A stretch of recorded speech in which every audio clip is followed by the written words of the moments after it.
Hello, Canada. Hello, United States of America. Greetings to every single one of you here in Panama and all over the planet. My name is Kevin J. Johnston. This is the Kevin J. Johnston Show. We're talking about taxes, guns, cash, and gold tonight with our favorite human being on the planet, the astounding Rob Anders, who unfortunately for him stood in the same 5-foot square space as jihadi Justin Trudeau, and he knows his stuff about how Canada functions, how banking functions, how money functions, and he's got a lot more to add tonight.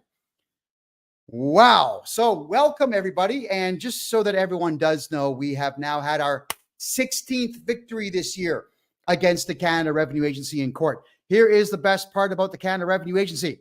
When I take them to court, or my clients do, and I am representing my clients in these court cases, the CRA does not show up in court. That's right. The Canada Revenue Agency is just not showing up. They are surrendering, and that is A-OK with me. We're going to be talking to Rob Anders tonight about the federal court system in Canada and how backwards it truly is. My Lord, Rob Anders, everybody, is was 18 years. He was a member of provincial parliament in Calgary. Yeah, Calgary, Alberta, for 18 years, and he has had the opportunity to fly to every single city in the country that has an airport. He's also had the opportunity to, smell the BO of every single Liberal that ever stepped foot in Parliament Hill. I don't think he likes them very much. I don't know if he has the same level of disdain that I do for them. Perhaps he was close to them, not close in a personal way. I mean, just, proximity-wise. I feel so sorry for him.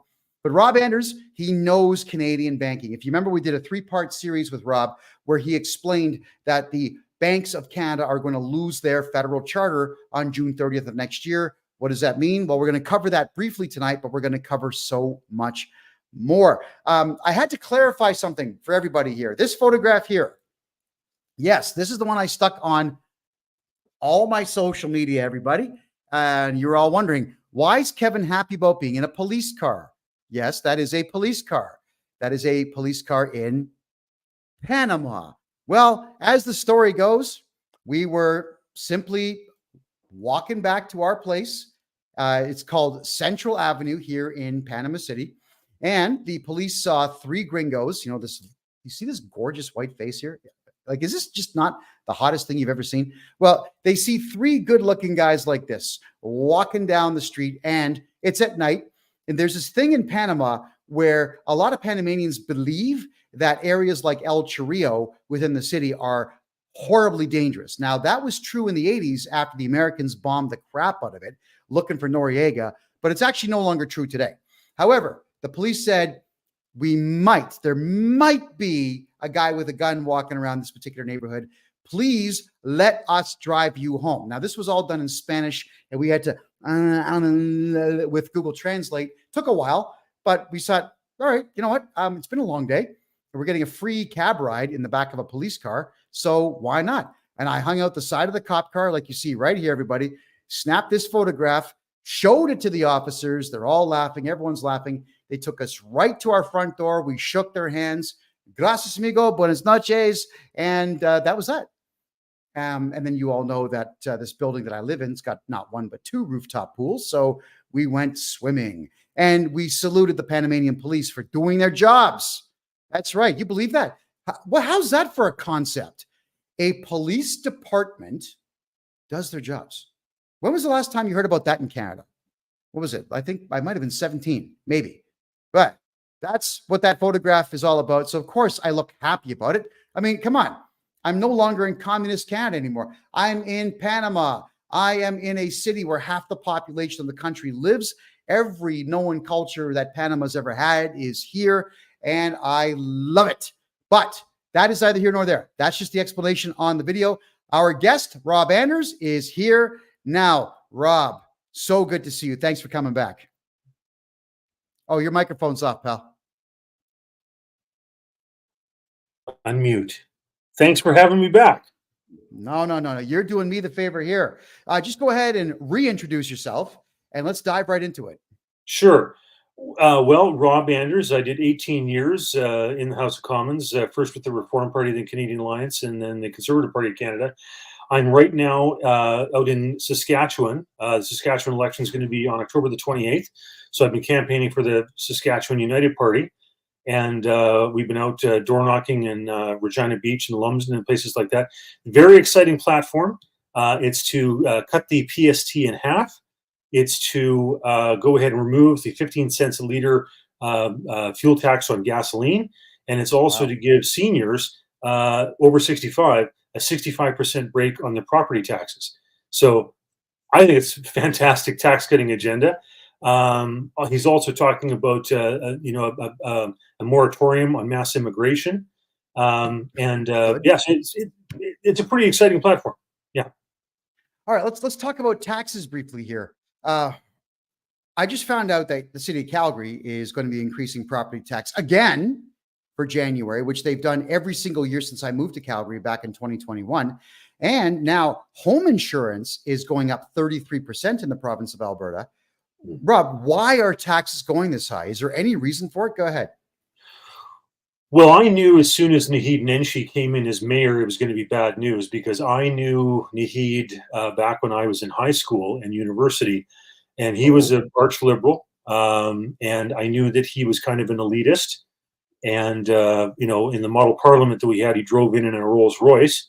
So I knew that taxes were going to go up. He sold himself originally on some of the videos that he put out is, being a guy who worked for McKinsey and Company and was concerned about finances and did financial analysis and whatever. But I knew at the end of the day, the taxes would go up. So yeah, they have dramatically. And also as well, like I knew people who worked at the city of Calgary as like financial controllers, and they said there was a lot of feather bedding. There were people who knew previous mayors, and probably including current mayors even, who would change a property, change hands, and then the property would be changed in terms of its designation, and then all of a sudden the property was worth multiple times what it had been before, and that was a way that they would reward their friends by buying and selling properties and changing the designations of what it could be used for, and then their friends were pocketing a bunch of dough. So feather bedding, whatever you want to call that, these are all, and as well, I think anybody in Calgary would tell you that, this thing where we have to designate so much of our budget with regard to art, and they get these, big O's and, expensive Calatrava bridges and all this type of stuff or whatever, you're kind of like, well, what's that all about? Yeah, I noticed that in the city of Calgary, a lot of money was wasted on art. But let's talk about taxes right across the country.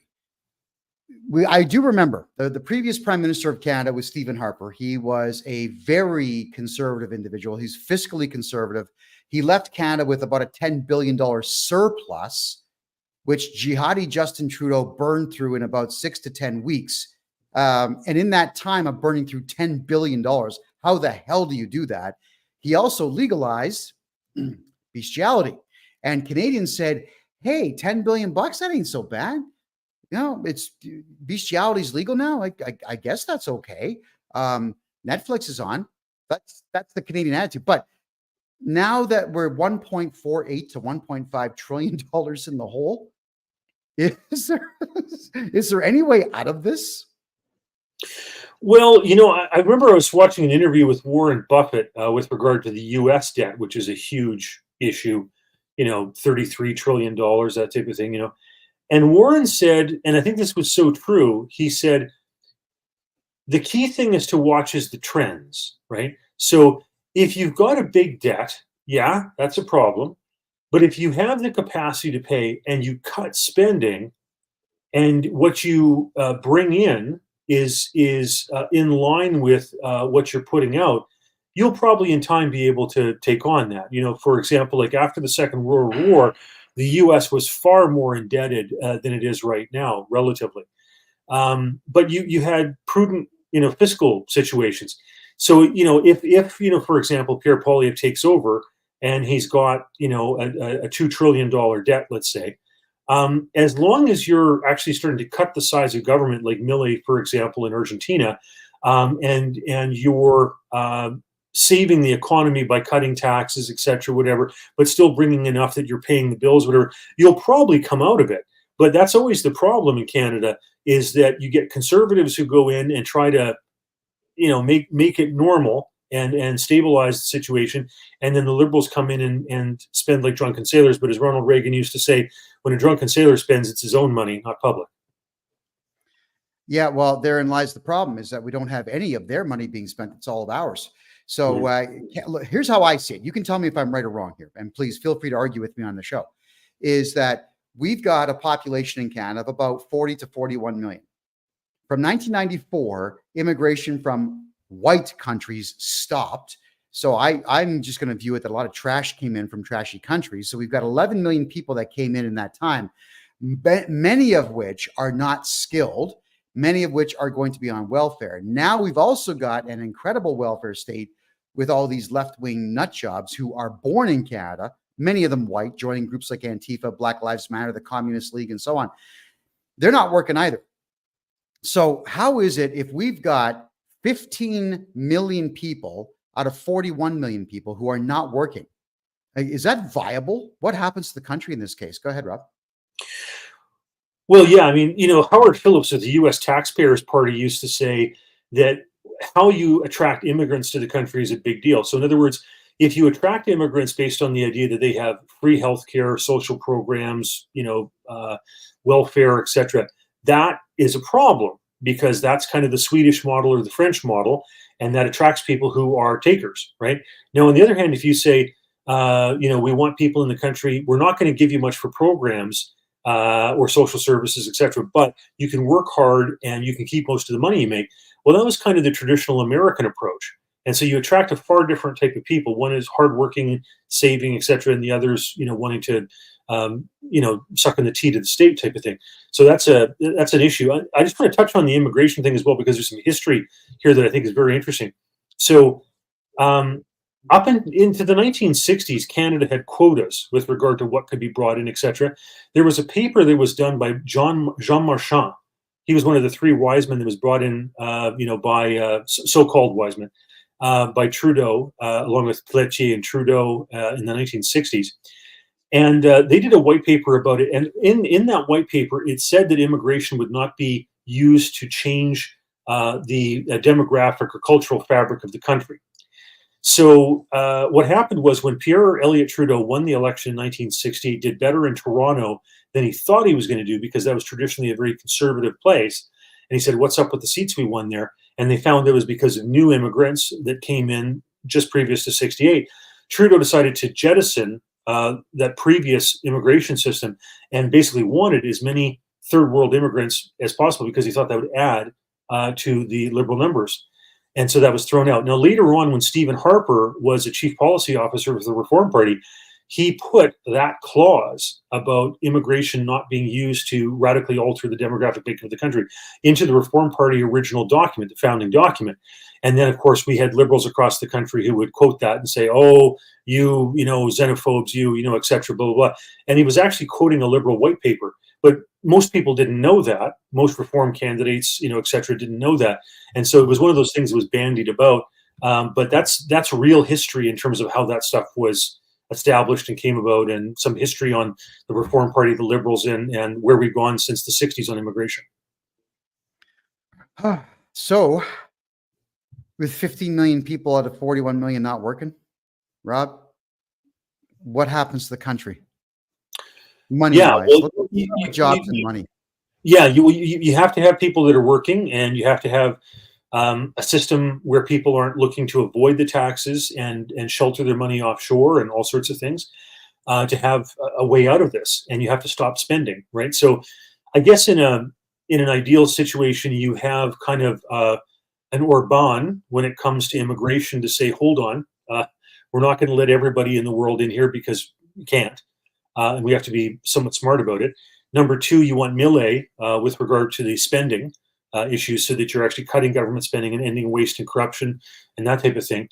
And that's a way to help solve the problem, and also encourage people to work, right? So changing, our 1042 formula that exists with regard to employment insurance and all that type of stuff, right? So there's various things that you can do and should be done in Canada's case. But you have to have people with the spine willing to do it. Well, we haven't had that in Canada for a very long time.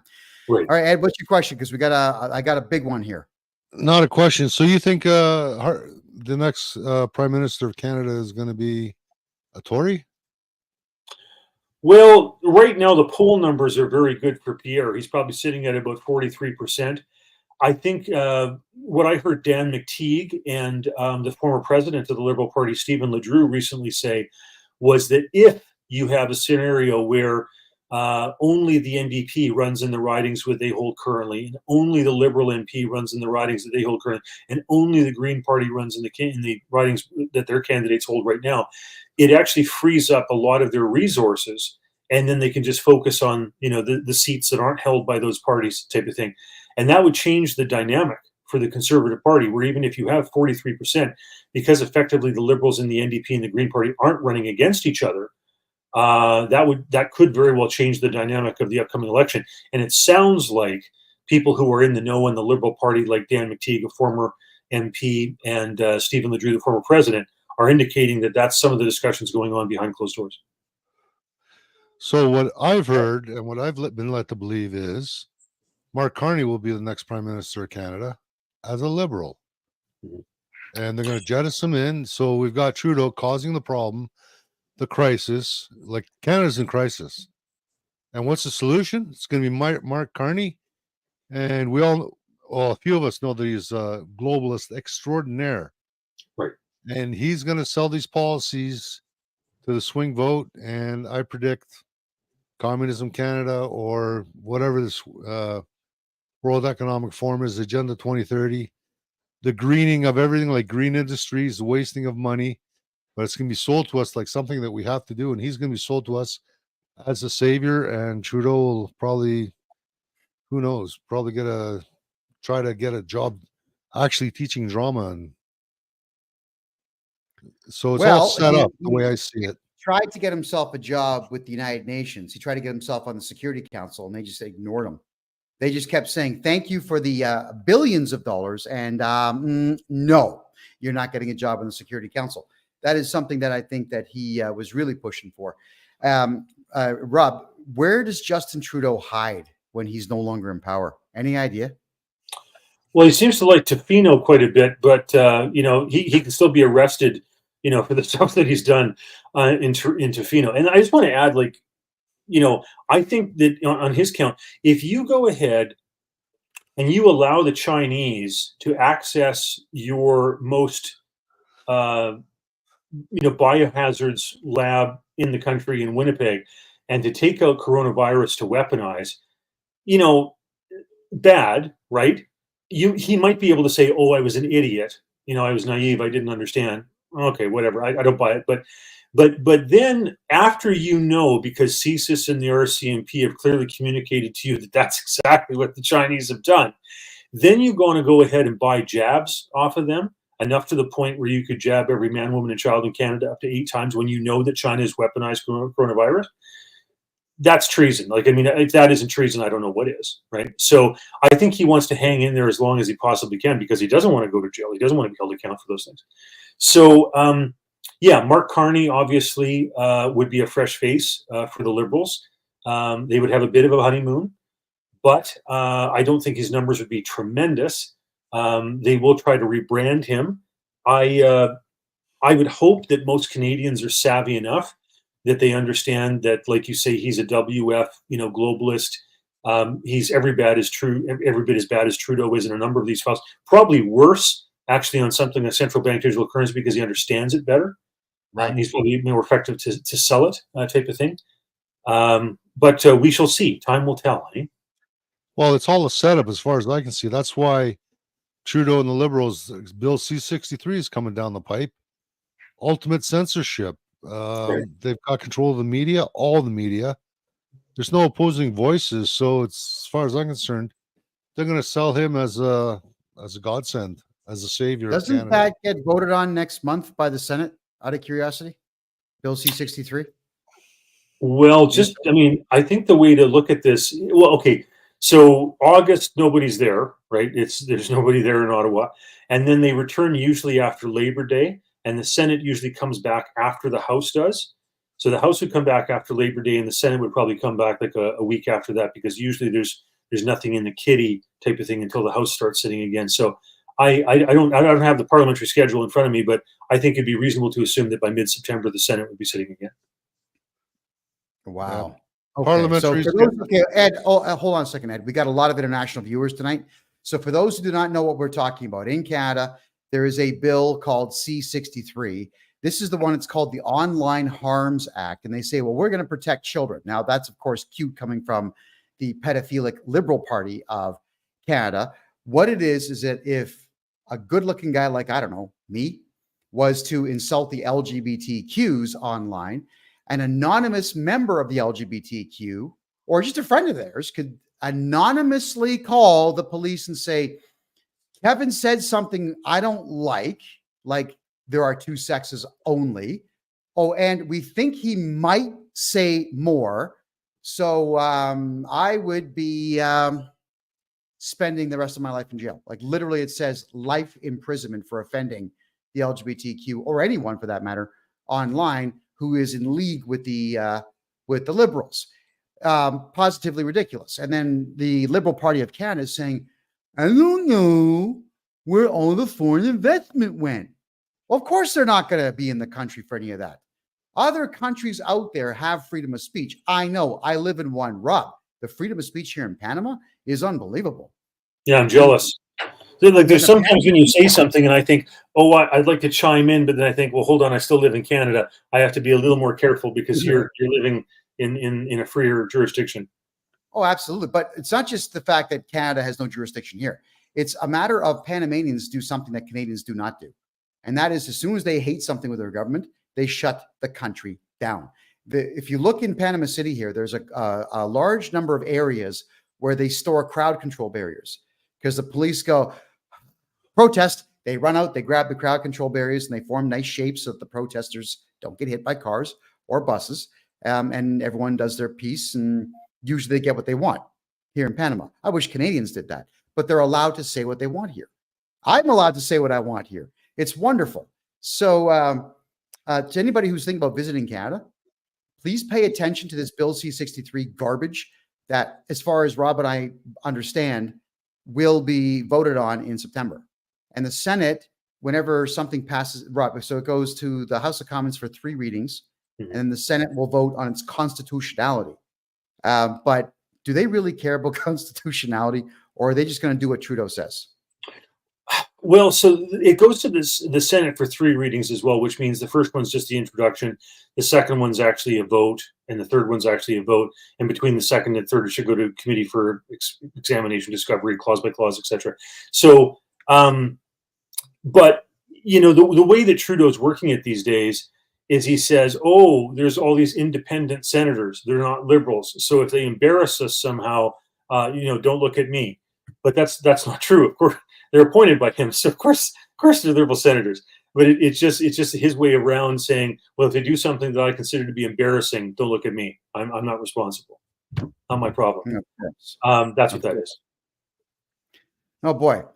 All right, everyone. So if we could just factor in that could happen. Thank you, Ed, for talking over me. I'm just going to say that could happen. That could happen. Please pay attention if you're planning on coming to Canada. Don't come if that's implemented. Ed, go ahead. Ed, you're up. Can senators strip away certain clauses of the bill that they're reading in the second or third reading before they vote on it? Yes, they can. And sometimes that does happen. Like when it comes to money bills, the Senate, because it's not voted on by the people, because it's not democratically elected, is not supposed to, dramatically alter a money bill, right? Or spend more money, for example. But when it comes to other bills, yes, they can make amendments. Sometimes they do. And on some matters, right, like I want to draw some distinctions here. So if the Senate was to allocate or advocate for the spending of more money, that is problematic, okay, because that's kind of beyond their purview. But if they advocate for spending less money or collecting less taxes, that's not as much of a problem because it's not violating the public purse. And so Alan McEachern, when he was in the Senate for the Liberals, when Mulroney was trying to bring through the goods and services tax, he started off these ad hoc committees across the country to oppose the GST and to invite citizens in to come as witnesses and testify against the GST, what problems it would bring, et cetera, et cetera. It was incredibly effective. And so he saved us, tens of billions of dollars because it forced Mulroney to bring down what the original proposal for the GST was. So McEachern actually was a hero with regard to that. Mulroney hated him and appointed extra 8 senators to, force it through. But that was allowed. That was because he was actually decreasing the amount of taxes or decreasing the amount of spending. And I would love if the Senate did a bunch of that. But yeah, for the most part, senators are 3 days a week as opposed to 5 days a week, as like the House. A lot of them are much older than the members in the House of Commons. They don't apply the same level of scrutiny. They don't have the same level of staffing that the House of Commons does. So they don't apply the same level of scrutiny for the most part. For the most part, it is a rubber stamp. It's much more a rubber stamp than the House of Commons generally. Okay, so Rob, for people, all of this is going on remember, here. Ed, are you not hearing me when I speak? Sorry, I want to move on to gold and silver. I guess I'm on a delay. I'm going to reboot. Yeah, for sure. Okay, so next year we've talked about the fact that the Bank Act expires on June the 30th. It's 100 years. The Federal Bank Act allowed banks to be chartered for 100 years. It will expire June 30th. Conveniently, the election is just July, August, September, October, November. 5 months afterwards, everybody. I theorize that Trudeau, if he's wanting to stay in power, will do absolutely nothing and let the country go into some chaos there without chartered banks. Could you talk a bit about what happens when the banks lose their charter, and will it affect the election? Go ahead. Right. So the way the mechanics of this work is once those banks lose their charter, very surreptitiously, the government of Canada, the Trudeau Liberals, have gone ahead and changed the nature of the Canada Mortgage and Housing Corporation. And they've done it in such a way that the Bank of Canada is now the backer of about 50% of the CMHC mortgages. Like the way the CMHC worked before was generally like insurance. And so what would happen is if, say, for example, you or I or anybody else went into default on their mortgage, the CMHC would come in, try to mitigate those circumstances, for the bank, et cetera, act like an insurance agency of sorts, like mortgage insurance. But the way it's done now, the Bank of Canada is now 50% into those. So it's not acting really as insurance. It's like acting as a secondary lender of sorts or something like that behind it. So now, if there's those defaults, the Bank of Canada could take over those mortgages, could own those homes.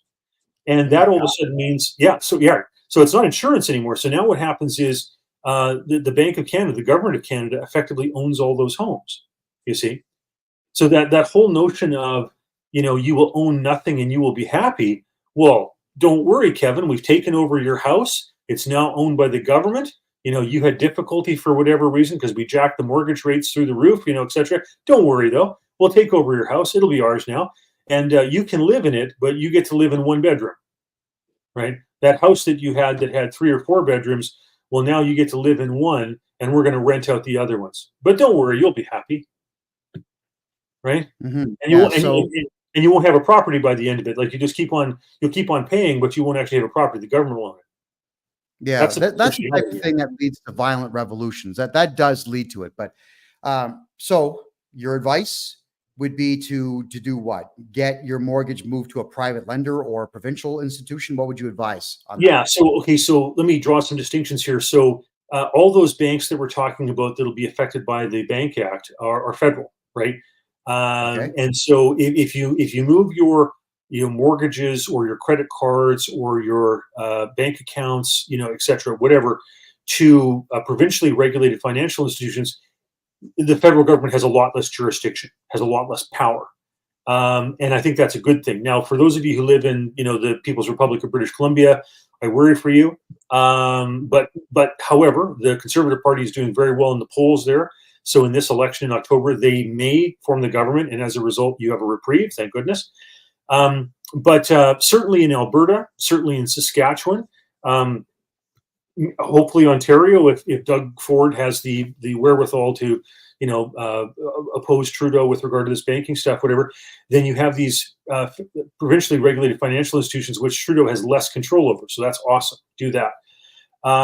As well, there's a reason why gold is hitting all-time highs. It's because people realize there's a massive credit crunch, in a sense, around the world. Tons of banks are not really solvent. They don't have enough assets to back some of the liabilities. Canada has no gold bullion reserve, none. We're one of 12 countries that has absolutely none. It was all sold off. So private sector banks are buying up gold. Other governments are buying up gold because they realize that with all the massive debts there are, the stuff we hear about it in Europe, the Portuguese, the Italians, the Greeks, the Spanish are all basically defunct. The EU is something that's just waiting to crash. I don't know when. If I knew within a 90-day window when the euro would crash, because the Brits are pulling out. The Germans voted in the Alternative for Deutschland in Germany, and they're looking to pull out because they're the only ones financially holding the bag on the euro. If you have both the British and the Germans out, and you have these other countries that are basically basket cases economically, the euro won't survive. So that's going to cause tremendous ripples in the currency exchange markets and stuff. So, and as a result, people are collecting gold because they realize that is, it goes back to 500 BC in terms of coinage, and gold and silver is the money of the Bible. It's scriptural, right? So it has thousands of years of history. And when these things reevaluate, gold will sometimes double or triple. Silver has been known to go up even more than gold, so quadruple, for example, in its value relative to a currency, because in Canada, for example, our currency is effectively toilet paper. There's no gold or silver bullion backing it at all. And the only thing we really have going for us in Canada is that 60% at least of our trade is done with the United States, one of the world's largest economy. That's it, folks. You don't have anything backing it. Like I've said this before, I'll say it again. My office in East Block was right above the bottom level, the basement, where Canada's gold bullion reserves were held in 3 large vaults. Today, those vault doors are there with beautiful scrolling in the brass, but now it's a cafeteria where I used to go and eat poached eggs in the morning. Okay, there's no gold bullion reserve. There's no silver. There's no nothing. Okay, and in Canada from 1817 until 1914 in World War I had the longest running free banking system in the world, where if the Bank of Montreal or Toronto Dominion or Imperial Bank of Commerce or whatever had enough gold and silver, they could issue their own currency, and it was accepted not only in Canada but all throughout the Caribbean and Great Britain, right? Because that triangle trade relationship type of thing. So we had the envy of the world for about 100 years, and now we've got Justin Trudeau, and it's effectively toilet paper. Okay, so let's just recap what you had to say there. If the federal banks in Canada lose their charter, there's going to be no insurance on anybody's mortgage, and that would mean the federal government could just walk in and take everyone's mortgage if they chose to do so. The currency is worth nothing because there's no gold and silver backing it, so that the only thing that Canadians can do is buy gold, silver, and Bitcoin. That, I think, is what I'm hearing. Go ahead. Yeah, well, so let me make sure I really nailed down exactly how that process works. So if you default on your mortgage because of high mortgage rates, et cetera, whatever, the bank won't renew the mortgage, okay, et cetera, you can't meet the new conditions or financing terms, then what happens is CMHC traditionally would have said, oh, okay, we'll figure this out, et cetera, blah, blah, blah. But it's not as much an insurance agency anymore, because now it's actually the Bank of Canada that owns 50% of the mortgages that the CMHC is serving as insurance on, right? So it's now no longer really an insurance agency. It's actually the Bank of Canada, right? So if you default on your mortgage, all of a sudden the Bank of Canada owns your house. And who's the Bank of Canada owned by? Government of Canada. No. That was Oh. before 1971. Okay, I see what you're saying. Come Yeah, on, who we owns it? know. And what organization does Mark Carney work for? All right. It's all that you'll own nothing and be happy stuff. Yeah, see, that's Yeah. why I'm saying it's perfect for him to come in. So my advice to people is this: minimize the amount of loans that you have, okay, that could potentially be taken over by the Bank of Canada, etc. Decrease your mortgage owing amounts, etc. You know, for your own safety, gold and silver, it's hard to beat in terms of a backup. Like when the Weimar Republic in the 1920s was going to hell in a handbasket because Germany was printing money to pay off the Versailles repayments and reparations, people literally took their gold and silver necklaces, broke it up into individual links, and were paying for things with links of gold and silver. That stuff stays, folks.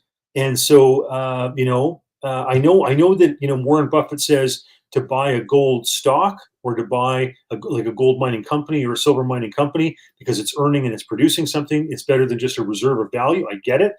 But I'll tell you right now, if you had a bank, let's say, for example, you had a safety deposit box, okay, and you had a whole bunch of $20 bills, $50 bills, $100 bills. I'm just telling you, folks, it's toilet paper, okay? But if you have gold or silver, that actually has real value. Good. Okay, that's good to know. So, and Ed, don't worry, you're up next here. The what I find unusual, maybe you can answer this for us, Rob, is that Canada, the government, doesn't have any gold bullion or silver bullion in place yet. When you've got companies out there in Canada like Silver Gold Bull, for example, they're amazing. Their gold and their silver is amongst the top 5 in the world. So how is it that we can have gold and silver retailers in Canada that are in the top 5 and our country has nothing in the way of gold or silver? What happened there? Well, what you've got is, a tremendous land mass with mountains and, with the raw resources where you're going to find gold and silver, right? I mean, BC, for example, is chock-a-block full of it, all the gold rush, the Yukon, all this type of stuff, for sure. But you've got a government that has just been incredibly mismanaging. Like I said, from 1817 to 1914, we were doing great. We were punching above our weight. Our currency was renowned within the British Empire. I mean, it was a beautiful thing. And then, let's take Papa Trudeau there, Pierre Elliott. I mean, that wasn't good. He racked up debt like nobody's business, and his son's done it even worse. And he sold off the last of whatever we had for gold bullion reserves. Like Canada used to have 1,000 tons of gold, right? Like there aren't many countries that have over 1,000 tons of gold. The U.S. has 8,000 tons of gold. China claims to have 3,000 tons of gold. The Russians claim to have 2,000 tons of gold. I don't trust either of them, by the way. Because they don't allow you to go and do scratch tests type of thing, whatever. The Germans have 2,000 tons of gold, of which 1,500 is in New York for currency manipulations and exchanges and stuff like that. India, I think, is about 1,000 tons. There aren't many countries that have over 1,000 tons of gold. Like it's a select few. Canada was in that club, but it's all gone. It's all been sold off. So back to the stock certificates and Warren Buffett. Here's the problem I have with that. When was the last time you bought a stock and you actually had the stock certificate in your hand? Yeah, no, I 100% understand that. And I've advised people when it comes to gold and silver mining companies, ideally choose something local, right? If you have a company that's within driving distance type of thing, where where the headquarters is, etc. I think that's a great way to go. And as well, in Canada, gold and silver that is unsmelted is not taxed. Okay, so it's not until it's refined and smelted that there's actually tax applied to it. So if you, for example, are invested in a gold or silver mine and they pay you in pay dirt, okay, or silver ore or gold ore, that's not taxable. So that's a great way to go, because then you can just hold on to that, and when you choose that you want to smelt it, then at that point you'd be liable for tax type of thing. But if you kept it as an ore and you sold it to somebody else as an ore, once again, it's not your responsibility to pay tax on it. It's only if they smelt it at that point. So like that's a great way to go if you can figure that out. Now, you're talking about how is Canada going to pay off the debts, these massive debts? Well, that's why Trudeau's looking at what is it, capital gains tax on your primary residence. Right. They've got to hyperinflate everything. Mm. Oh, and speaking of capital gains tax in Canada, everybody, you see that really big domain name in the bottom right corner, kevinjjohnston.com. If you feel for an instant that you have to pay capital gains taxes next year, please get a hold of me. I will get rid of your capital gains taxes 100% legally. I've been doing this all year this year. We've just had our 16th victory in the courts against the CRA. These people don't win jack, but I do. So capital gains, nonsense. Get a hold of me. I'll take care of them. And you see above Rob's head there, it says get rid of CERB, personal and corporate tax. Yeah, baby, that's what I do. That is what I do. Get a hold of me at kevinjjohnston.com. Book your 1-hour consultation, and let's get your money back where it belongs, in your pocket. Yeehaw. All right. So Rob. Sorry, Kevin. I got to remember back. It was the 27th here, 2018, when we had that before the second time Trudeau got elected. They legalized bail-ins. Can you explain to people what bail-ins are? Do you mind if I bail out? Off on that? Yeah. Do. So bail-ins, like I try to explain this to my mother, and I want everybody to pay close attention here, because okay, a bailout is when a bank is basically insolvent and it doesn't have what it needs to cover off. And so as a result, the government will step in with your taxpayer dollars and say, oh, we don't want X bank to go under because that might cause a run on the other banks, and we don't want that. So we're going to loan them, X billion dollars type of thing to make them solvent. Okay, that was the old days. Okay, which isn't great, because what that does is it means your taxpayer money is potentially going down the drain. But if you have a bail-in, what that means is that no longer is it the government's money, the taxpayer money that goes in. What's happening there is that, let's say you have $100,000, $200,000, $300,000, whatever it is invested in the bank, it's your money that gets taken. And before the government is going to step in to do anything, all those private investors will have their investments stripped of them to make the bank solvent, right? So that's a terrible situation. So for those of you, who have, $50,000, $100,000, whatever amount of money invested in the bank, to everything, be very careful. I think you'd be better off in provincial institutions than you would be in federal right now, because of what's potentially going to happen with the Bank Act and central bank digital currency and stuff like that. But folks, it's a changed circumstance, and I know those banks want you to keep that money with them, and I know it's nice to think that you might be earning 5% interest, etc., whatever it is.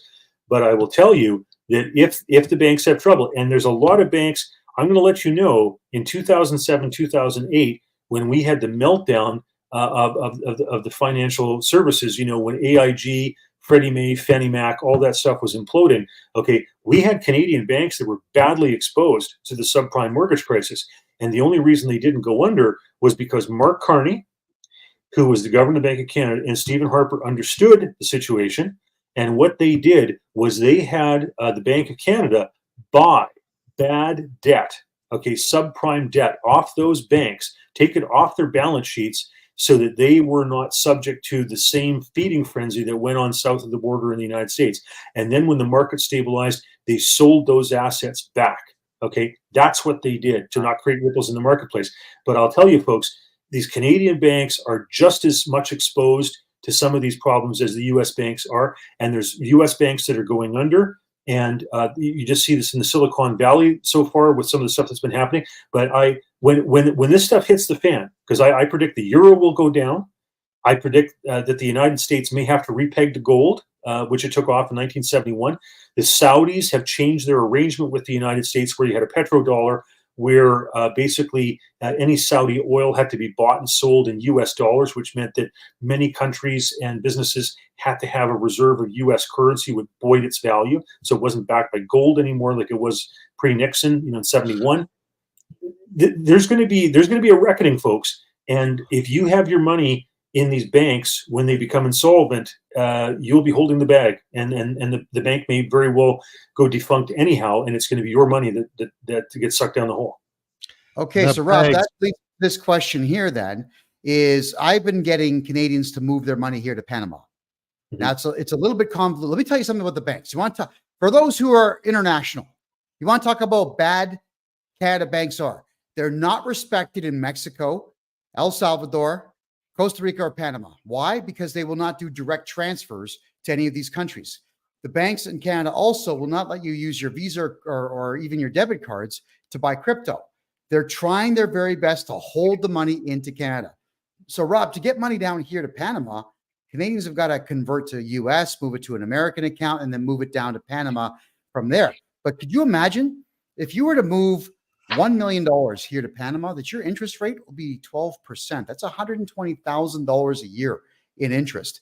In Panama City here, if you had a family of 4, we did the numbers between rent, if you're going to rent a place, and food and internet and everything else you need, it's less than $30,000 a year for a family of 4 to enjoy a very good life. That's not a rudimentary life. That's a very good life here. So I'm the first one to say, forget Canadian banks, bring them down here. There's 52 banks in this country. And I've now gone to 25 of them and met with the managers of 25 of these places. And I've explained communist Canada to these banks. They're floored. They had no idea. So they're now allowing Canadians, because of me, to open up bank accounts. Everybody, are you listening? You can now open bank accounts up at 25 banks in Panama without using your tax return to prove who you are. You just have to do a 15-minute Zoom call with them. I explained this to them. First off, you can't get your tax returns because they are locking you out. If your taxes are not up to date in Canada, you can't get your tax return from the Canada Revenue Agency. So how would you do it? Well, we just get notarized employment letters. Boom, you got yourselves a bank account. And that's why we do it here. And Rob, it's only $950 Canadian to get a bank account open here. It's just boom. But isn't it sad that Canadian banks will not let Canadians move money anywhere else in the world? Ed, what's up? Okay, so what Rob just explained to us a few minutes ago, isn't this the perfect setup? You've got the bank, they're not going to renew the bank charters. We've got bail-ins that were legislation that was put in back in 2016 or 2017. Don't quote me on that date. They hold all your stock certificates. You don't hold the stock certificate. Your stockbrokers hold it. You will own nothing and be happy. Do you see how this is going to come about? And with Mark Carney being the guy who knows all about these green industries and who's actually, I don't know if he's actually one of the owners of these banks or if he just sits on them as the chairman. But the people that he works for that actually own the Bank Canada, and I think it's the Rothschilds or that consortium, they're the ones that are going to own everything. And they'll be happy. Do you get it now? Yeah. Okay. And for those who have ever listened to that you'll own nothing and be happy thing, I've been, in my lifetime, prior to becoming to Panama, I've been wealthy twice in life, and I have been flat broke twice in life. And I can tell you, being wealthy is awesome. I hate being broke. I can't stand it. And Rob, in Canada, I was on my way to building wealth 6 times in the last 8 years, and the government just kept taking it from me. Well, now that I'm in Panama, let's see them take it this time. There's no way to get wealthy in Canada. I'm looking at people's tax returns now every single day, and I'm dealing with between 5 and 14 people every single day, and nobody's making money. It has nothing to do with skill. It's to do with the fact that the system is designed to take everything from you, give you nothing in return, and punish those who have ambition and drive. Your thoughts? Well, it reminds me of my family's history. So, we started off, at least on my father's side, in Mecklenburg, and then moved over to Russia because Catherine the Great was a princess for Anhalt Zerbst, and recruited a lot of people for the dryland farming irrigation techniques, and we did well, and had horses and granaries and lands and all that type of stuff. And then the Russians decided, you're doing too well. We don't like you anymore. We're going to take your stuff. And so, about every 100 years, my family's gone through this thing where Bolsheviks, communists, whatever, seize your stuff. And it happened to my ancestors pre-World War I, and now it's about 100 years later, and it's happening to me. It happens every so often. It's very sad. Ideally, you want to find a place in the world where you don't have to deal with that, and where Bolsheviks and communists or liberals or whatever, globalists, whatever you want to call them, don't seize your stuff and try to take it all. But unfortunately, they're back. They're knocking at the door. Yeah, and we've got Canada, everyone. Every branch of government, all 5 levels of it, are run by the far left who know nothing about commerce, and they all lay claim to despising capitalism, and they're telling us that communism is a good thing. There's teenage kids out there begging for communism. I was like, all these Antifa idiots are running around saying, we want communism. Well, when you finally get it, you're not going to like it. And I'm going to be laughing at you guys because you're not going to make it. You're not going to survive it, period. You know the problem with these left-wing nuts all over North America, Rob? They're wimps. They're very weak physically. They have zero capacity to think 2 to 10 moves ahead, which they're going to have to do. They're not strong mentally, emotionally, spiritually, anything at all. They're just not going to survive this whole thing of you'll own nothing and be happy. I saw a video today, Rob. 2 girls, 19 years old, each of them, and they went to a grocery store and they couldn't afford to buy anything for themselves. They were having a slumber party, and they both said, I don't want to be an adult. We can't even afford chicken. They could not afford chicken to put on the barbecue. So let me ask you, Antifa idiots out there, what's going to happen when 1 chicken goes to $100? They're $4 here, a whole chicken in Panama. You even get the beak, the head, the neck, and the feet. You get it all for $4. So, Rob, I got to get your take on this. All these left-wing nuts, and they're whining about capitalism. What do you think? Are they going to make it when it finally does come?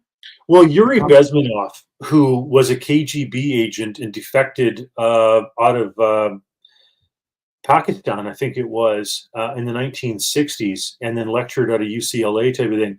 He coined this stuff, nailed it really well. He said, these people are useful idiots. And what was happening was he was befriending all these artists and poets and, blah, blah, blah, blah, blah, that there were. And the communists were kind of recruiting to their cause to undermine and have the Soviets get a warm water base on the Indian Ocean. And he said to his senior officer, KGB officer, oh, won't it be wonderful when these, dreamers, utopians, etc., take over the government here. And the senior, very seasoned KGB operative cynically said, don't be silly. Like once we take control of this place, situation will be normalized and these people will be gotten rid of. And, so these people are just the useful idiots for the cause. And once you get the real hardliners who take over type of thing, that, as in a Cuba or in a China or, Russia, etc., they have no time for these people. Well, Mao Zedong, when he convinced university students to beat up their teachers and beat up their parents and work for him, and when he finally beat the Chinese nationalist army and became the communist leader of all of China, he took all those kids that he suckered into helping him win and moved them out in the fields in the middle of the country or executed them, because once they figured out that they had been had, they would have been looking for some payback. So he took care of them. So what's going to happen, Antifa, everyone? You're going to help spread radical Islam throughout the country. You're going to turn the whole country of Canada into a pedophilic, free-range sex fest for adults on kids, which obviously you all love. And when this all happens and you end up being the sex toys for these strong perverts, what then? Canada's got made, MAID. I think that's what's going to happen here. A lot of these Antifa idiots and these left-wing losers and all these trans losers, because there's no such thing as a trans anything, they are all going to go and apply for mates. And that is going to make... Yeah, go ahead. All you have to do is look at the Russian gulag or look at the Cuban penal colonies or the Chinese slave labor camps. There's no pride parades. There's no wokeism. There's none of that stuff, right? Like they're not celebrating that stuff, folks. Like once those cats take power, they don't have time for you anymore. So who was it that financed Mao Zedong and the Communist Party in China when they were rising to power? Well, I think Stalin had something to do with it. He was very good at stealing gold, whether it was from the Tsar to finance the Russian Revolution, etc. They turned on each other in the 1960s, and they had a bunch of Chinese students who were over in Moscow learning about nuclear physics. And then when the tensions erupted between the countries, because China did a border invasion with the Red Guards feeling hubristic, mysteriously the plane full of Chinese students from Moscow crashed and they all died. That's the way the Russians dealt with those things. It was the globalists and the banksters, those parasites that make money out of thin air. Well, let's talk about Russia for a brief second here, Rob. Is that Putin has made the announcement for anybody who's a conservative and Christian and has got good family values, if you're tired of wokeism in the Western world, to move to Russia. So I think that's a remarkable offer, and I think there's going to be a lot of individuals that take him up on it. One of them was Count Dankula. He's talking about doing it now.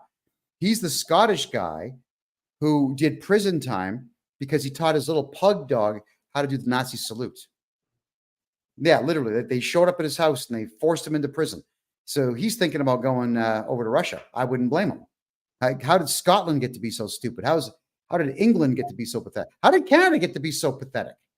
Where'd all these weak males come from and all these psychotic women? And Rob, here, answer that, but also answer me this. How is it that we have almost 40% of our politicians now in Canada are women? And we're not even talking qualified women. We're talking the big, fat, blue hair, pink armpit hair, nose ring, jewelry all over their faces. They're the ones in charge. How did this happen? Please tell us. Well, first off, I think all you have to look in Russia is the number of billionaires and oligarchs who have mysteriously dived to their deaths, so that their assets can be acquired by the state to pay for the war in Ukraine. So, be wary. It's not as though freedom is lurking over there. They may not be woke, but they're perfectly fine with slitting your throat or throwing you out of a building to take your money. And then in terms of, it's interesting, some feminists and lesbians have said, and I've heard them say this, like you look at Martina Navratilova, who's a, famous tennis, icon, etc. Some of these people have said, well, we didn't fight, a battle, if you will, for recognition and equality and blah, blah, blah, just so that some guy could identify as a woman and beat the snot out of some girl, at an Olympic boxing match. So I've heard feminists say that, for whatever they did in the 1960s to burn their bras and talk about equal pay for equal work, if they had known that it was going to mean that men were going to be competing in beauty contests, and that transvestites were going to be using their bathrooms, and beta males were going to be beating them up in boxing rings, they wouldn't have done what they did. That's fascinating. I mean, the revolution eats its own. Well, it can't happen soon enough as far as I'm concerned. So now we've talked about gold. We've talked about cash. You and I did 3 episodes about that together, and they're available on freedomreport.ca. Everyone, just go back to March and April of this year, and you can watch this good-looking guy here talking to me about all these things. But I now want to talk a little bit here about some experience you've got with the Minister of Defense. Could you talk about that? Is that something you're allowed to talk about? Well, sure. I served on the National Defense and Veterans Affairs Standing Committee for quite some time. I'm trying to remember which incident I related. Oh, let's just hear all about it. Like, okay, I'll ask specific questions here. Obviously, Sure. What's going on in Canada in reference to national defense and the state of affairs of our veterans. I'm going to let you just wing it right now and tell us what you think is the most pressing issue based on what you know. Well, I was at a Veterans for Freedom event in Red Deer just a couple months ago, and I mean, I knew the situation was bad, but I didn't realize just how bad. How many people in the military were forced out because of, jabs, COVID, etc. What they did is the Liberals went from one chief of defense staff to another, removing anybody who had objections to forcing the jabs on the troops. And they finally got it down to somebody who was compliant and was going to try to force all the troops to get jabs. And of course, there's adverse reactions and all sorts of stuff. So they literally went through a whole raft of chiefs of defense staff to remove anybody who had objections and stood up for the rights, the bodily autonomy of soldiers. So that's egregious. And therefore, when it comes to the military and the police, it's the old Roman question of who guards the guards. If you have anybody with a conscience who was standing up for constitutional rights, saying, I have bodily autonomy, but so do my other fellow soldiers, etc. They shouldn't be subjected to this, blah, blah, blah, blah, blah. This stuff's experimental. Those good people, they were gotten rid of. And same in nursing, same with doctors. I mean, any of the nurses who objected to this stuff were either given less hours or were given early retirement or just fired outright, etc. So we've the professions, whether it's the military, the police, nurses, doctors, have really been bent over a barrel and subjected to this compliance and violation of Hippocratic oath and all this type of stuff. And what it leaves is the more corrupt elements. So that's a huge issue. I was talking about that with a lady actually today, door knocking, who worked for the RCMP, and she said that it was egregious how many of the principled RCMP officers were in a kind shown the door because they didn't support this type of stuff, right? I thank God that when you had Ellison Redford and some of the ministers make the decision to flood High River and not want High River residents to have guns in case they would react to what they realized was a flooding of their residences, that the Canadian military was asked to go in and seize the guns and kick in the doors. And they, to give them their credit, said, that's not our constitutional obligation. We don't have search warrants. This is illegal. We're walking away from this. But then the RCMP, which should be upholding those types of rights and know what their limits are, took it on and went ahead and kicked in doors and seized firearms and used what should have been expired or expunged as a registry of firearms to go ahead and take them from people where they had no rightful or lawful, no right, no whatever to do that. It was one of the worst firearms violations in history, right? So in this country, so it's a very sad scenario. I know on my time when I was in the Standing Committee of National Defense and Veterans Affairs, a lot of our equipment is aged. Gordon O'Connor was a wonderful Minister of National Defense. Gordon, because he knew about the procurement situation, he was able to go to the Americans, for example, and say, I know that you guys are expecting your helicopters, but can we, now that we have a government that's willing to pay for them and buy them, can we jump ahead of you in line, get ahead of you in queue with your own helicopters, just to make sure that we have it so we can uphold our end of the bargain with regard to our mission in Afghanistan? And the Americans, God bless them, let us do it. So Gordon made sure he got them the proper uniforms. They weren't, painting their woodland camo to try to make it into desert camo. He got them their Griffin helicopters, et cetera, et cetera. But we still have a lot of other, pieces of equipment in the Canadian military that are 40 years old and rusting, whether it's EH-101 helicopters for search and rescue or anti-submarine work, et cetera, et cetera. The fastest ship we have in the Canadian flotilla in the Navy is our frigates, which travel with 25 knots. That's about as slow as an American carrier group is going to go. So if we're going to be involved in Operation Apollo in the Arabian Sea and whatnot, the frigates are the only thing we can send that keeps up with them. I mean, we had a couple other ships that, served as supply ships and stuff like that also dragged along slower. But it's a sad state of affairs. And under Gordon, at least for the Afghan mission, Canada was purchasing what it needed and giving the guys the kit they needed. But a lot has to be done there. Like, here's another one for you. We were talking about the CRA earlier. The CRA has 59,000 employees. the Department of National Defense, including all Air Force, Army, and Navy, is supposed to be on paper 68,000, but it actually has 25% vacancies on those numbers.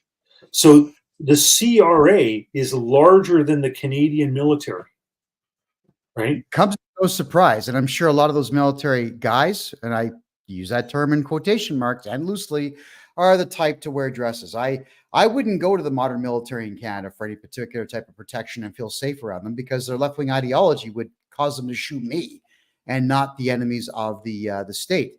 But you make an incredible point there. The Canada Revenue Agency has that many, and the Army doesn't. There's another curiosity about it. Go ahead. Yeah. Go ahead. I was going to say the New York City Police Department has more police officers than the entire Canadian military. New York City Police. I gotta Wow. laugh. I don't know if you're aware of this, but Yeah, true.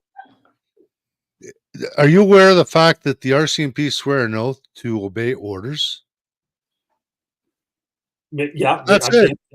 Yeah, And that's pretty much it. So that's why they go in and they steal people's guns, even if people need this to feed themselves. That's why they don't respect us, the citizens. And Daniel Smith, shame on you. You renewed the contract. 10 more years. I have always been mystified because we've had so many opportunities. The contracts expire in a sense of March 31st of each year. As of April 1st or just before that, you can go ahead as a premier of Alberta and say we're opting out of the contract, and then 2 years hence, it's over. It's done. We had the Alberta sheriffs were a smaller group. They've now been established at about 1,000. It was done when Mike Ellis, who was a former Calgary police service officer, went and was serving as an MLA under Ralph Klein in the legislature. Ralph Klein intentionally set up the Alberta sheriffs to be a force of about 1,000 so that if necessary, it could amalgamate and turn into an Alberta police force, as opposed to the RCMP. We have about 2,500 RCMP officers in the province of Alberta.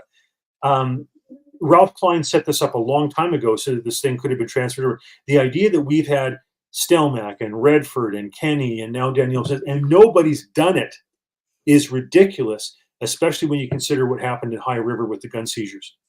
Yeah, so Rob, I got to build on that. So for the international fans of the show here who don't understand what we're talking about, Canada has 10 provinces. We're talking about the province of Alberta, which is on the west side of the country. It houses actually one good city now. Edmonton's a dump.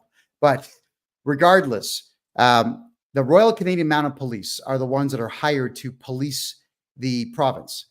They're not liked, they're not wanted, they're not needed. This is a criminal enterprise that, as Rob said earlier in the show, whenever there were forest fires burning that were deliberately set, the Royal Canadian Mounted Police would not allow Albertans to go back to their homes and dig trenches around their properties, and instead, at gunpoint, told people they can't go back to their houses because trees are on fire, and then broke into people's houses and took all of their guns, assaulting and arresting and stealing from anybody who did try to go back to their own houses. Now, Rob, I find it very interesting that there is a weird police force in the province of Alberta called the Sheriff's Department. It's not like an American sheriff who's one guy. This is an entire police force called the Sheriffs. And here's what they do. They protect the premier or the leader of the province. They offer security for some of the courthouses inside of the province.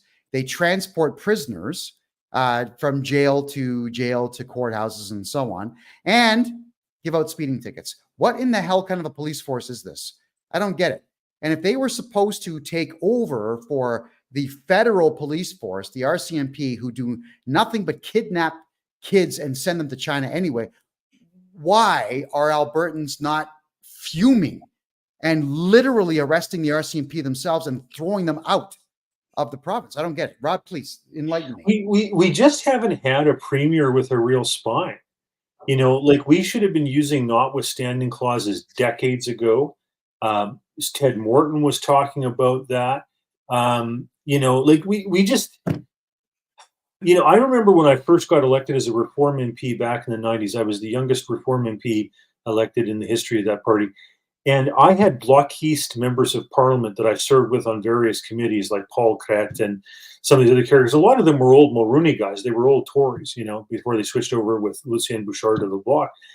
And they said so many times to me, they said, Quebec does this with regard to our pensions and EI and tax collection and the provincial police. And they couldn't figure out why Alberta was such a patsy and going along with the federal government. Like I remember, for example, my first term as a member of parliament, Paul Martin was looking to increase the contribution rate in the Canada Pension Plan from 5.5% to 9.9. It was going to go 6.6, 7.7, 8.8, 9.9. We had two provinces that were telling the feds to go to hell. One was Mike Harris in Ontario, PCs, and the other was Quebec, who had their Caisse de dépôt, et cetera, whatever. All we needed was one more premier for that thing to fall flat on its face and to not carry on, the overcontribution Ponzi scheme arrangement. And we approached Ralph, and for whatever reason, his relationship with Manning wasn't good at the time, whatever that was. Ralph wouldn't back out of this thing. And so as a result, the contribution rates across the country nearly doubled, and Alberta's paid, tens of billions of dollars more, hundreds since that time, in overpayments that we don't get back. We overpay, I think it's like $3 billion, it's ridiculous. We pay in way more than we get out, and we're subsidizing socialism across the rest of the country. You need a premier with a spine who realizes the dollars and the cents of this and keeps the money home. Yeah, we're getting a lot of comments here in some of the other chat rooms, guys, about forming militias. Now, do Canadians have the right to form militias, Rob? Well, let me talk about that historically. So, provinces have had militias. And so, before there was the national government, there's been a history of militias in Canada since 1755. So you've actually had colonial militias that at times would lay siege to or deprive resources to a federal fort, for example. So that this was stuff that goes back to like the rebellion in 1837, et cetera, blah, blah, blah. So there's certainly a history of it. And when it comes to firearms, for example, like firearms in the Constitution, in the British North America, now the Canadian Constitution Act, are a provincial responsibility. They are private property. So your car, for example, is licensed by the province. Okay. Firearms, when there were originally any form of licenses on handguns, it was done by the province. So if you look back to Ontario and Manitoba pre-World War I, for example, those licenses were issued by the province. The federal government had nothing to do with it because it was a private property issue. And it only was as a result of the growth of federal government, because of the wars and because of the Depression, that the provinces allowed them to intrude into their jurisdiction, because the federal government had deeper pockets and more taxing authority. But this stuff constitutionally belongs to the province. So now Alberta, for example, never chose to bring in a license with regard to handguns. There were other provinces that did so, but Alberta and Saskatchewan were a little more freedom oriented, et cetera, didn't believe in that stuff, a little more Wild West, et cetera. So once again, you just need premiers with a spine who understand their constitutional jurisdiction and to say, no, I'm sorry, you don't have a place in this. So for example, let's take Alberta. If Alberta was to have provincial militias or a provincial reserve, okay, and anybody who in Alberta went to a shooting competition, okay, and proved that they're modicum, decent as a shot, etc., then they could get a certificate, say, for example, to say they're part of the Alberta Reserve System. And then if you get any federal entity, whether it's an RCMP officer or a Canada Post employee or God knows what, who says, hey, we want you to turn your firearm, you say, no, I'm sorry, that's not your jurisdiction, it's private property. In the Constitution, it's the purview of the provinces, and I'm part of the reserve system in the province of Alberta, and I use my firearm with regard to practicing, etc. You don't have jurisdiction. Blow sand. Get out of here. Perfect, right? And you need to have a premier who's willing to do that. And we don't have one. No, I don't. Yeah, I don't think we have one anywhere in the country at all. I'm not seeing any men with a spine, and I'm not seeing any women who profess to have them actually having them. This is the biggest problem I've had with Canada for a long time. Rob, I've actually wanted to leave Canada for almost 20 years based on how weak everybody has become. I've had enough of this incapacity for a Canadian to say, hey, you know what? I'm going to go against the grain, and they're going to insult me for it, and I'm going to enjoy and revel in those insults. Like Trump. Well, like me, I thoroughly get off on all the insults they costed me. And I want to say thank you to the CBC for putting me national again 3 weeks ago now. Thank you, CB, you idiots. God, you're so stupid. Can't help themselves. But what is it? What do you think it is? Why are Canadians so afraid of being called racist, Islamophobic, homophobic, transphobic, or just in general loud? Well, one of the things is, and I see this as a difference between, say, for example, Alberta and Ontario. I was invited out to town halls, back when I was first elected as a Reform member of Parliament by Tony Clement, for example. And I'd go out to these things, and they had what they call a Taxpayer Expenditure Limitation Act. So if anybody wanted to raise taxes in Ontario, they'd have to put it to a vote of the electorate first. And as an Albertan, I thought, okay, that makes common sense, and, no brainer. And they would go and talk at these events, these town halls. And the people attending the town halls weren't a bunch of like green-haired nose ring protester types. They were the people who voted for the Conservatives provincially, and they listened to what these MPPs, members of the provincial parliament, had to say, and said, well, if you think that's a good idea, then we trust you. And the other half of the room would say, well, like, we vote you into office, and these things, and you make the decisions for us. We don't want to have to make these decisions, et cetera, blah, blah, blah, blah, blah. And I remember turning to a buddy of mine who used to work for the Taxpayers Association, and I said, I can't believe this, this idea of peace, order, and good government, and deference to authority, and United Empire Loyalists being, deferential to the Crown authority, was embedded in the Ontario culture. Whereas in Alberta, it's peasants with pitchforks, and if you had the same town hall in Alberta, they'd say, hip, hip, hooray. And the other half of the crowd would say, why didn't you do this 10 years ago? What up to you lazy politicians, So there's a difference that way. The Americans are much more hands-on, right? And you'll notice this if you're at a grocery store. If there's a lineup and they have another till, they'll shout, hey, open up the other till. What's going on here? Why are we waiting? Canadians won't do that. We're polite, right. And we'll just sit there and wait quietly in line, and not have the other till open, right? Well, it's not politeness, it's cowardice. I do. I yell at them. I want the whole world to understand that being a coward does not make one virtuous, and being a coward does not make one polite. So for all you around the world who say Canadians are so polite, no, they're not. They're not polite at all. They're actually quite callous and gross and whatnot, and they're absolutely gutless. And what they'll do with their fear of everything is they'll just project it onto guys like me, guys like him, guys like, Pastor Arthur Pawlowski, Chris Sky, guys like you. So, Rob, let's talk a little bit now about your issue here. You mentioned in one of our shows before, you had about 300 grand stolen from you. Yes. By the Canada Revenue Agency. So I want to talk to you about that, mainly because of the fact that they did not get court orders. They didn't follow any procedures or policies. They broke the law, stole your money as you were a member of Parliament, for God's sakes, and you still haven't got your money back. Can you give us the breakdown, please? Yeah. So what they did was they trumped up a bunch of charges, 7 of them, criminal charges, and they were all thrown out of court.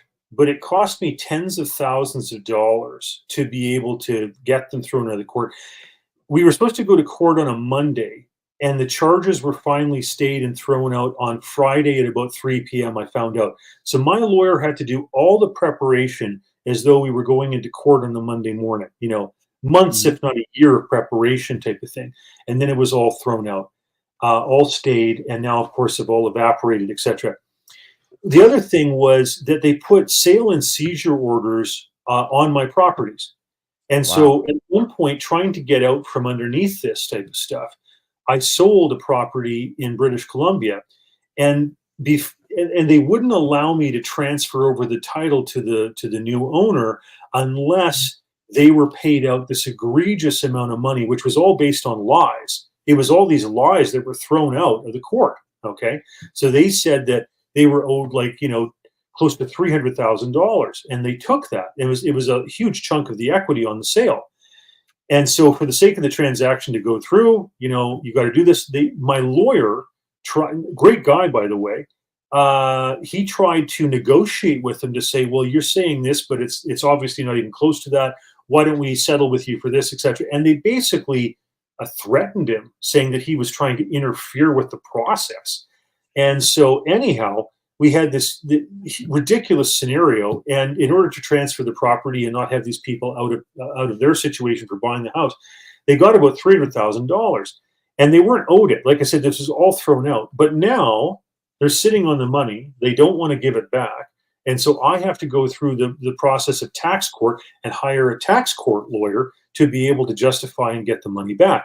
But so like the stuff that they did was just egregious. My accountant submitted multiple times all the documents that would have been required to, disprove any of this malarkey. Okay. And they said they lost all of the documentation, not once, but twice. Yeah. Okay. And then in the preparations that they had to do with the prosecutor's report, they divulged in the prosecutor's report that they hadn't lost those documents. They had them. So they lied. They lied. Okay. They lied about losing them. They lied about the work that my accountant had done, et cetera, et cetera, et cetera. A lot of the stuff was like for hundreds of dollars or $1,000. It was, when you consider that they took $300,000, and most of these things were, under $1,000 in terms of these criminal allegations they were alleging. And some of the stuff that they put into the search warrant, they sent 22 agents over to my house just days before the provincial election where Jason Kenney got elected. Okay. So I think it was an attempt to intimidate and to throw me off track previous to that provincial election, etc. Okay. Anyhow, they sent 22 agents over to my house. They went through every single book that I've got, taking them upside down and like filtering them, thinking that what gold wafers were going to fall out or something. It was ridiculous. They threatened. I have in my house, it's an older home, and back in those days, they built in floor heating that was like those forced air vents, okay, in the concrete. They threatened to rip that out, thinking that I had gold and silver, bullion or something hidden in the vents. It was ridiculous. They claimed that I had millions of dollars in accounts in the United States. Totally bogus. After I left Parliament, I was given a severance package. Okay. And I invested that with a guy who was a broker who was very good with regard to puts and options. Okay. Now, what they did was, a put or an option is an option to buy or sell.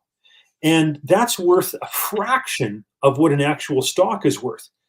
Well, let's say you don't know that. Okay. Not everybody understands options and, puts and calls and derivatives. Okay, fine. But if you don't understand it, then why would you put that in a document that goes before a judge and lie about the nature of what it is? And instead of saying that I had an option, on, let's say, for example, whatever the company was, you claim that it was actually the full value of a share worth hundreds of dollars rather than an option that might be worth, $1. Like, why would you do that? Right. Well, the obvious answer is you're misrepresenting what my status is so that you can get a search warrant so that you can come in with 22 agents to intimidate me. That's the obvious answer. Right. And you'd think that even if the tax preparer at the CRA, even if they didn't understand that, surely to God, their senior leader or somebody else who was a longer, more experienced, and somebody more familiar with options would have corrected that. But they intentionally ignored that and took it to the court, right? And lied before the judge, right? They said, for example, I had 12 SUVs. I have one. I have one sports utility vehicle. Now, over the entirety of my lifetime, right, I buy older SUVs that usually have a couple 100,000 kilometers on them and then drive them until they got 500,000 kilometers on them. You know, it's like Warren Buffett says about smoking the butt ends of cigarettes, right? You're taking somebody else's thing and getting the final few puffs out of it. Well, that's what I do with regard to my vehicles. Okay, so I've had a series of these things since I bought my first Chevy Suburban 1988 thing back at Regal Auction, back when I was probably in university. Okay, so in my entire lifetime, I might have owned 12 SUVs, but they claim I had them all concurrently. It's like I had a fleet of them or something, you know, sitting all in my driveway. Like the lies that they did, the ways they violated their own protocols with regard to how they handled this. You know, before it even went to the court, they went ahead and they put all this stuff out to the media. They never do that. That's not the way they usually work. Only after they secure a conviction would they possibly maybe usually comment. But in this case, they shopped it out to people who were going out there and making comment and disparaging my reputation, right? Like the thing was such a setup. It was such a political, you know, witch hunt. It was unreal. Yeah. Yeah. Absolutely. Hack job. Yeah. So, and you are a member of parliament when they're doing this. Yeah, they started it right toward the end, right? So 2015, I left office in 2015. They began it in 2015. Wow, incredible. And all of this because you did what? What exactly did you disagree with? Well, I mean, there's all sorts of things you can theorize, but I mean, obviously, like in the articles that they fed right to the media, etc., they didn't like the fact that I was advocating for eliminating capital gains tax or cutting income taxes. And I think they did it with a twist of a knife, right? They took a certain satisfaction in that this guy who was fighting for lower taxes and was upset that he hadn't, you know, cut taxes more, was now the subject of this massive witch hunt investigation that they were doing. And you think about that, they took the audits back to 2012. Okay, it's now 2024. So this saga has been going on now for 12 years. And I still haven't got the money back that they owe me, that they took unfairly from me, that they lied about with regard to the tax, the criminal court stuff.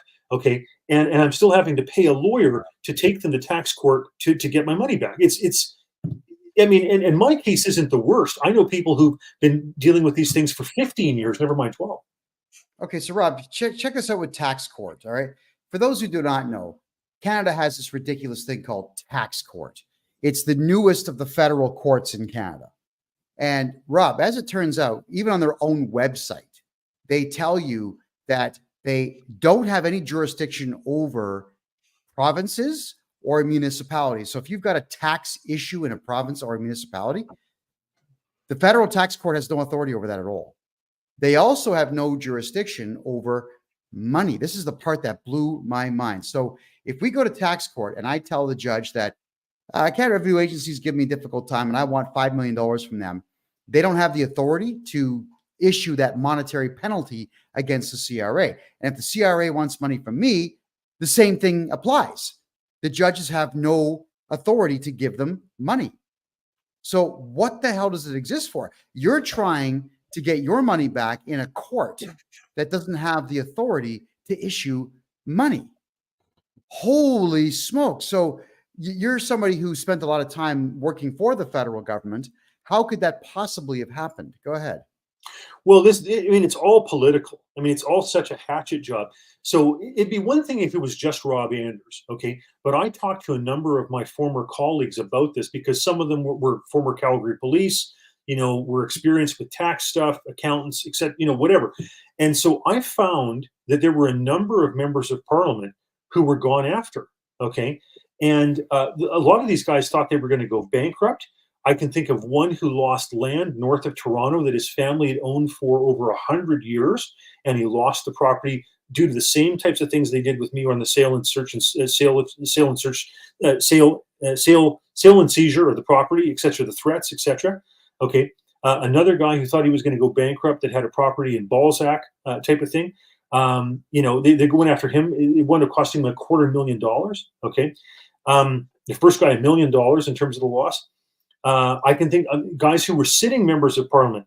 I remember there was a member of parliament from British Columbia who I sat in the caucus with, and I talked to him.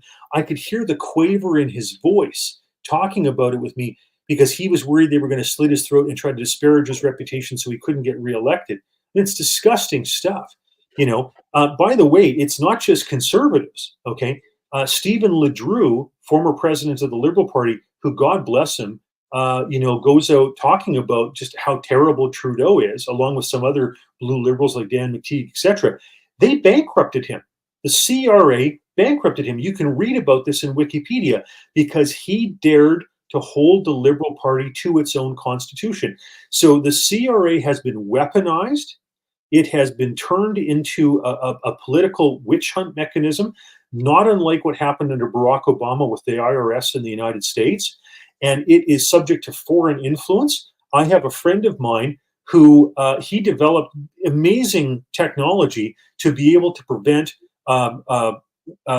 explosives and human cargo and drugs from coming into this country. It was going to be able to attach stuff to cargo containers, to sea cans, to be able to analyze what was inside using a spectrometer and analyzing it like in parts per billion, trillion, etc., to figure out what was inside. And it was only going to cost the unit to travel around from place to place would be $50,000, but literally the thing on the side of the sea can would be $500. So you imagine for $500, you could turn a sea can permanently into something that you could check for parts per billion, if not trillion, inside to see if there was human cargo or explosives, terrorist supplies, etc., or drugs. Okay, and this the chief proponent, the ones who made the most money off of killing this were the Chinese. They pretended to be interested in the issue, tried to buy it when he wouldn't sell it to them because he knew it wouldn't go anywhere, that they would just use it against him or us, etc. Then they undermined it. They used their influence inside the CRA, and so as a result, he lost his house in Bearspaw. Okay, they went after the bank and everything, and he lost his own home. They seized his business. Okay, he had a $14 million deal that was supposed to go through US, which is equivalent to $20 million Canadian. He had approval from the Canada Border Services Agency, from Homeland Security in the United States.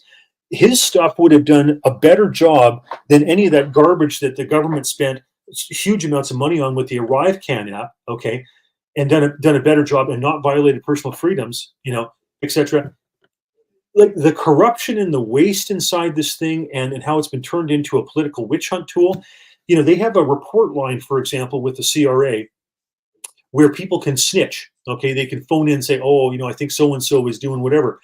99.9% of the time, okay, it results in no money whatsoever. And I have heard it talked about in Ottawa, where Liberals openly mock and talk about how they will phone in things to the snitch line in order to cause other people problems politically. Okay, this thing should be gotten rid of. It's nothing but a political tool. Yeah. Okay. So I've been helping people for the last year get out of their taxes and whatnot, and I've been discovering a lot. Especially when you read the entire tax act, which is the Income Tax Act, the Excise Tax Act, the GST Act, the CRA Act, then you read the Taxpayers' Bill of Rights, then you go through all the case law to do with it. The Canada Revenue Agency is not the IRS. They actually don't have any authority whatsoever. The only authority that they've actually been granted, Rob, is the authority to issue letters threatening people. But you know what's hilarious? Is if you read the handbook, the auditor's handbook. Did you know that to get rid of an auditor, you just have to be hostile? It says if the person's hostile, if they raise their voice, you have to leave and call your supervisor. And when the supervisor says they want to do the audit, raise your voice, scream and yell and call them names, especially racist stuff, which I love. Do that, and they'll call you hostile, and the audit's over. So if they are so willing to back down from a Canadian who's yelling at them, how is it that they're getting away with doing this to politicians? They didn't try that with me when I was running for office because they had already imprisoned me for being a really good public speaker. However, they did it to you and they've done it to other politicians. So if they actually don't have any authority, how is this happening? Go ahead. Well, I think in the case of the CRA, a lot of people are scared. Like, with this guy, for example, that had this business that they shut down, he took it to the ombudsman. The ombudsman admitted that the CRA was in the wrong, that they owed him an apology, which is the highest thing that the ombudsman can actually ask for. And they just totally ignored it. The minister just buried it. Okay. Basically, the CRA has been allowed to get away with a ridiculous amount of overreach because media are afraid to take them on because they're worried about getting audited. I know that colleagues of mine in the House of Commons are afraid to take them on because they don't want to be audited. I know that lawyers, I've had lawyers tell me, and I've talked with, as you can imagine, a number of lawyers, probably over a dozen lawyers with regard to my circumstances. And some of them have just openly admitted to me that they're scared or don't want to touch it, et cetera, because they're worried about being audited. So people literally are fearful of these people in terms of their ability to audit. Like, it's just ridiculous. They've so overgrown their britches. And in my case, for example, they totally violated their protocols. They leaked stuff to the media and put stuff out before a conviction, before anything. It was so outside of their purview to do, but they did it. Rob, can I make you a little bit happy here with something Sure. that's come up? Sure. One of my clients is being harassed by this individual whom we can't find anymore in the CRA. We don't think she works for them anymore. Yeah. This particular individual decided to lie to my client and say, you do not have the right to a lawyer. We're going to audit you. He asked 13 times if he could have a lawyer. She kept saying, no, you cannot, you cannot. And then puts a lien on the guy's property for $165,000. No court order, no nothing. So I made phone call after phone call after phone call. You guys can hear me. I bark at her on the phone. Rob, she was just telling me policy. I just yelled at her, stop talking. All right. And she was so distraught at this gray-haired guy here yelling at her that she took 2 weeks off. All the phone numbers for her are disconnected at the CRA, all of them. Then we've got this loser here. Could everybody please give this guy a call and ask him to return my phone call? His name is Jonathan Collins. This is a guy out, we think, in London, Ontario, in Canada here. This individual has been harassing a client of mine for over a year. And now that I'm on the case, he won't return my calls. They're not harassing the client anymore. He says, well, Mr. Johnston, you can't talk to my staff anymore. It's like, oh, what, the Nigerian one that doesn't speak English? I don't want to talk to her. If you speak English, I want to talk to you. These people backed down because I've told them, like, if you keep pissing me off, I'm going to hire a private investigator. We're going to find out where you live. We're going to bring a lawsuit against you. We'll drag you through the courts. We'll get discoveries done. We'll put liens on your property. We will divulge to the entire neighborhood that you've been sued, because once I sue someone, it's a public document. I can print as many copies as I want and distribute it everywhere. And if you work for the CRA, you really do not want people knowing where you live, because you've probably destroyed a lot of lives, and those people are going to be looking for payback. And you know what? You deserve it. Whatever you get. Yes, Ed, I see it. Whatever you get, if you work for the CRA, any punishment that someone doles out to you, you freaking deserve it. Eddie, go ahead. Microphone. Running short on time, Kevin. We only got 10 more minutes. Rob, Yeah. what can you tell us about how non-governmental organizations work, how they get government funding, and how the government pays them to do their backhanded, disgusting policies and do the lobbying? The NGOs in this country are horrendous. What can you tell us about how they work and how do we fight back against them? Right. Well, a lot of times, like, let's take Nenshi, for example, when he was mayor of Calgary. He routed money into some of his favorite NGOs, charities, etc. And then what they would do is they would do the dirty work, right? Like, they would do the advocacy, they would do the mudslinging, etc., on, his behalf. And the Liberals, when they're in office, are experts at that. So they'll funnel money off to things that they like, that if they like, you mark my words, if the Liberals think they're going to lose office, they're going to be lining up their surrogacy groups with a bunch of money so that they can operate in the off season when they're out of government. Like, the Liberal Party, especially under somebody like Trudeau, is this trough feeding thing, right? And they want to be able to suck off the taxpayer to keep doing their thing. And so if they think they're going to lose office, they'll give money, to their friends. Like, you look all the money, for example, the Trudeau Foundation, right? They'll take money from Chinese businesses, etc., which ultimately means the Chinese government. Nobody makes money in China unless you're kind of given the okay by the Communist Party, right? So if they line the Trudeau Foundation's pockets, then Justin and his buddies, have something to feed off of when they're not sucking off of the public trough. And that's kind of how this stuff works. Like the We Charity. Let's talk about that. They were giving $1 billion to the We Charity, right? And you think, well, what? How do you justify $1 billion to that? And I mean, one of the rumors that was floating out there was that Sophie Gregoire was very upset with regard to Justin, and so wanted the separate house built out at Harrington Lake at a cost of 8.4, 8.6, whatever. Pretty soon we're talking real money, $1 million, so that she and the kids didn't have to live with him. All right, and they eventually separated anyhow. But part of that money that I heard that was being funneled toward the We Charity was going to help look after and pay off Sophie. That was the rumor out there, right? So, and of course, the We Charity was, paying his mother, speaking fees, etc. I don't know about you, but I don't know the last time I got $10,000 or $100,000 as a speaking fee, but that's the type of stuff they do. So, they'll give money to, let's say, the We Charity or something like that. And then they'll be giving out tons of money, for speaking fees and stuff like that. And then they say, oh, well, that's just whatever, don't worry about that, And here's the good part about We Charities. They're buying real estate down on Queen Street, not just one or two properties, whole blocks. And then that money somehow is disappearing from the charity, going into another corporation. And then that's how they launder it to themselves or have it available for other people. You think the media would pick up on this? No. Ezra Levin's got to pick up on this. Yeah.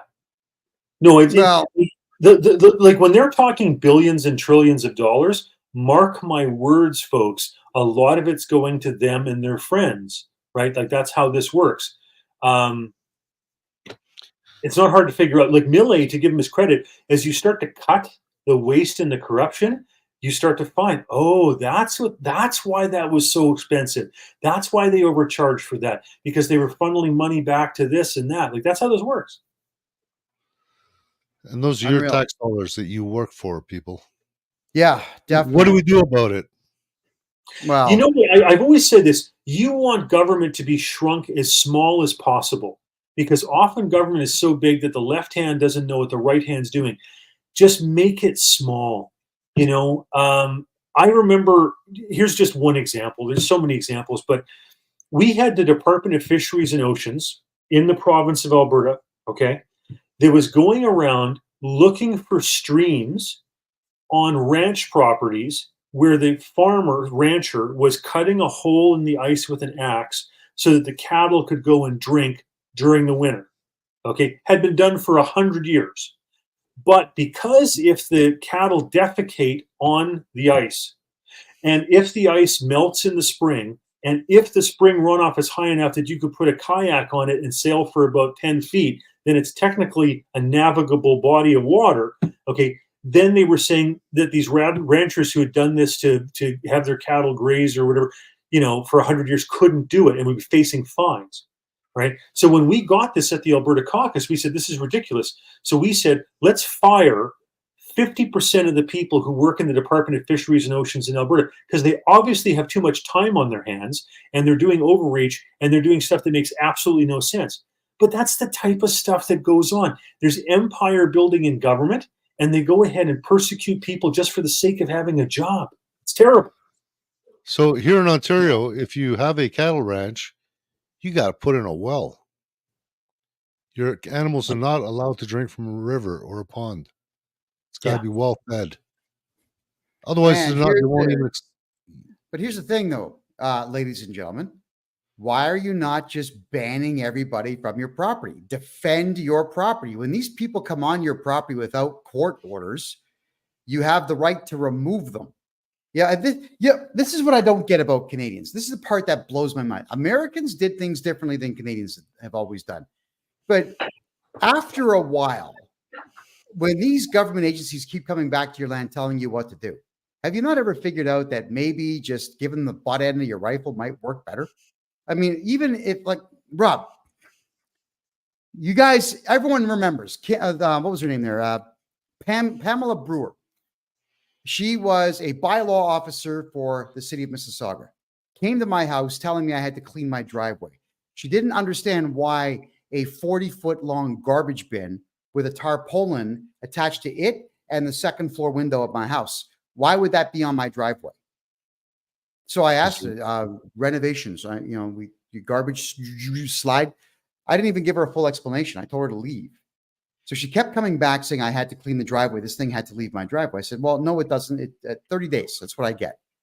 She puts a contrivance on my home saying I can't sell it or do anything with it until I do what she says. Okay, fine. We'll play it your way. Made a phone call to a friend of mine who's a cop. I said, I got this license plate number here, this psychotic little twat. Give me her home address. And he did. She was in Terracotta, didn't even live in Mississauga. She was like, 3 towns away.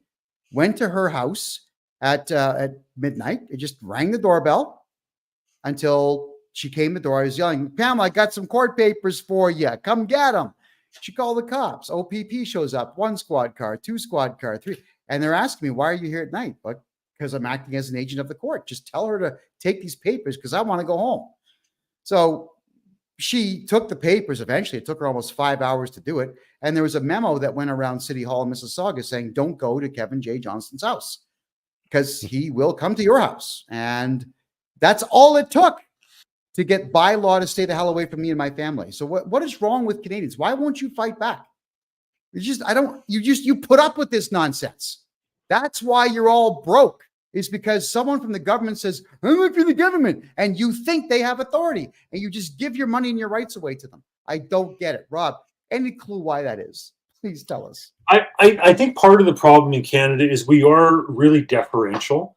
And I think that's actually a curse of the Constitution in terms of how it's written, where it says peace, order, and good government. In the United States, it's life, liberty, and happiness. Originally, Jefferson wanted to have pursuit of private property, but he couldn't get agreement amongst the delegates, but life, liberty, and the pursuit of private property. It's just so much different than peace, order, and good governance. All right. So as a result of us not having the correct wording on a piece of paper, this is how we behave. It's, you know what? It's an asinine statement for you to make, but I believe it. I believe you. It's not actually, the statement's not asinine. The reality of the statement is asinine. Oh man, Rob, we're coming down to our last 8 minutes here. Was there any specific thing now that you wanted to talk about? Because the title of tonight's show, for everyone that missed the intro there, is Taxes, Guns, Cash, and Gold. We've talked a little bit about all of it except for the guns. So could we talk a little bit more about the rights of Canadians with firearms? Here's one I wanted to ask you. Is in Canada, if you own a pistol and you want to drive from your house to the gun club, you have to tell the police in advance, hey, pigs, what's up? I am driving on this route, this exact route to the gun club. And if you waver from that route, let's say you got to take a leak and you pull off the side of the road and it's considered off that road, you can actually be arrested for improper transport. Okay, so how did that come about? And what are your thoughts on it? Rob, go ahead, please. I got to hear this. Yeah. So, if you go to Idaho, which is south of Alberta, across the, 49th parallel, you can go ahead and buy a handgun, no license, no nothing, pack it on your hip, carry it around, no problems. Here in Canada, right, you gotta get your 2 purchase and acquisition licenses, first for the unrestricted, then for the restricted. Then you have to get that you belong to a range where you can use it, et cetera, et cetera. The Liberals are constantly trying to kill all that anyhow. And then, like you say, you have to get an authorization to transport, to take it from your house to the range. Or some people just let it sit at the range, keep it at the range. It's ridiculous. And like, I'm in favor of wilderness carry. I would like to see Alberta enact that. So, for example, you're out in the bush, you're hunting deer, a bear stumbles into your environ type of thing or whatever, a bobcat, lynx, whatever it is, cougar, and you have a handgun on you, so that way, if you need to deal with an animal that's literally trying to attack you, etc., you're not just having to use a rifle type of thing. You can access a handgun, right? I think that makes perfectly good sense. We need to have provincial premiers that are willing to stand up against the federal government on these issues of private property rights and jurisdiction. Move it back into the provincial domain rather than leaving it with the federal government to, kind of over-regulate, etc. It's very frustrating because, Canada has, the longest undefended border in the world with the United States. The United States has probably the largest gun ownership, particularly, private gun ownership in the world. And so, there's so many stories. Like I've been told stories about Canadians who will be in Karachi, Pakistan, okay, which is a well-known arms dealer site, especially during, the wars with regard to the Soviets and Afghanistan and even the modern stuff, etc. Karachi is a clearing center for all sorts of stuff. A Canadian was in Karachi, saw a bunch of AK-47s. They were going for, I think it was $50, $100, something like that. And the guy was kind of longingly staring at it, thinking, well, it's a classic firearm. I'd like to have a copy of it, whatever. And this arms dealer comes up to him and he says, would you like one? And he says, well, yeah, I would, but I'm a Canadian, so I'm not, really allowed to own one. He says, oh, no, we ship to Canada. He's like, what? What do you mean you ship to Canada? And he says, well, hold on, where do you live in Canada? He says, I live in Calgary. He says, oh, hold on a second. Let me go check. Let me verify. He goes away, comes back a few minutes later. He says, oh, yeah, we deliver every 2 weeks to the reserve. Okay. So, you've got this system, right, in Canada where if you've got a 50 cal on the reserve, firing, at Canadian Forces helicopters to protect your marijuana crop, the federal government just turns a blind eye and says, oh, we don't see that. Could you maybe just burn a couple crops for the media to see, so that way we don't have to come in and do a raid and find the guns? And it's all very complicated. Like, let's not get into this, right? Like, that's literally what happened outside of Quebec, right? Are you saying that if I go to a native reserve, I can shoot at government helicopters? Well, this is the history. This is the history outside of Montreal, right? Ganasatake. That would be the number one tourist attraction on the planet. Like, why natives? If you're natives, do this, set this up. Yeah. No. I'm pointing out the irony and the hypocrisy, right? Where, of course, if you have the United States next to you with the Second Amendment, and you have probably the largest private, gun collection in the world, of course it's going to be easy for those guns to come across the Canadian border, and they do. And so when you put these ridiculous restrictions on law-abiding gun owners, but any gangbanger,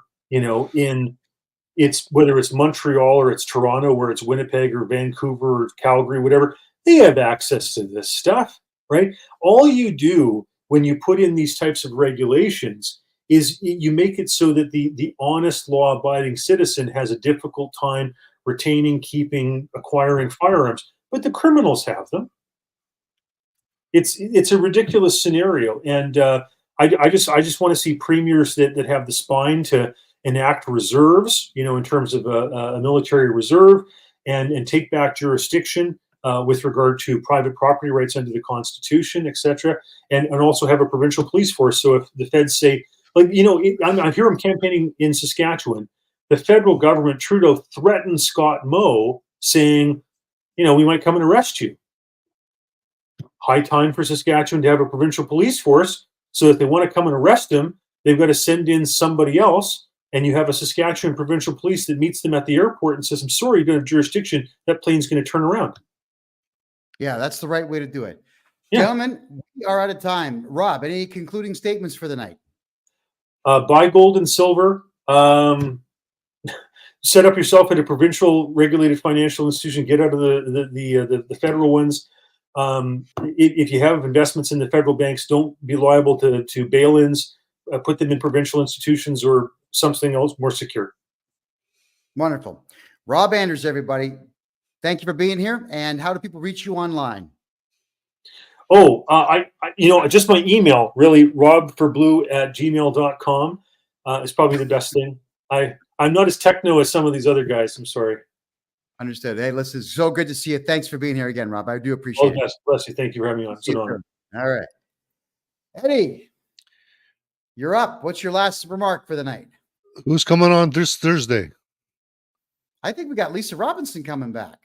This And- amazing, good-looking blonde gal who's the only politician in the province of Ontario with any guts. She's been on 4 weeks in a row. I made some phone calls to her cohorts there at Pickering City Hall, asking what they thought. And that David Pickles loser, he says, well, she's a terrible person.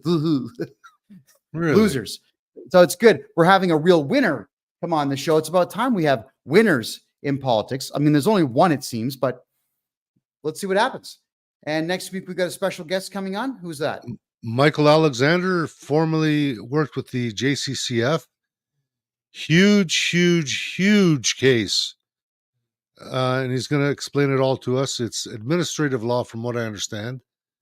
All right. Guys, you want to tune into this one, you're going to want to share this one out like crazy. This is one of the, and I mean the, legal fights in this country. And he's representing one of our favorite doctors, Dr. Trozzi. But we're going to get into the legal side of it. And guys, you're going to learn a lot about administrative law. Kevin, thanks for having me on. See you Thursday. You got it, brother. Ed Janisek, everybody. Whoa. By the way, for those of you who are wondering what happened to my Instagram account, yeah, it's like what, I don't know, 2-3 months ago, they shut it down with 70-something thousand followers. I've got 290 now, I think. But if you want to follow me on Instagram, I will start going live on Instagram again. It's official Kevin J. Johnston. Everybody watching right now, follow me right now on official Kevin J. Johnston on Instagram. If you're on TikTok right now, could you please hit the like button? Go to 6,000 likes as quickly as you possibly can. And right here, everybody on Rumble, please, just right there, hit the like button. During the show, as you hit the like button, the algorithms of these websites start to push us further up the list. So if we could get that kind of interaction, I would love you for it, guys. It really does help get us there. All right. The end of another show. Great to see Rob Anders again. And Rob Anders is correct. Get your money out of federal banks. I will help you get your money moved here to Panama, where it is safe. And do not worry about the Panamanian government or the banks. They are not cooperating with the Canadian government. That's been confirmed by all the banks that I deal with now. So if you want your money down here, get a hold of me right there, kevinjjohnston.com. Hit the contact button. Let me know, and we'll put your money into a place where it is safe, far away from the country of Canada.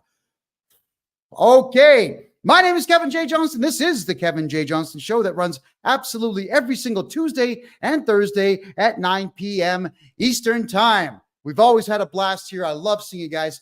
Thank you for being here. I love you all, and good night.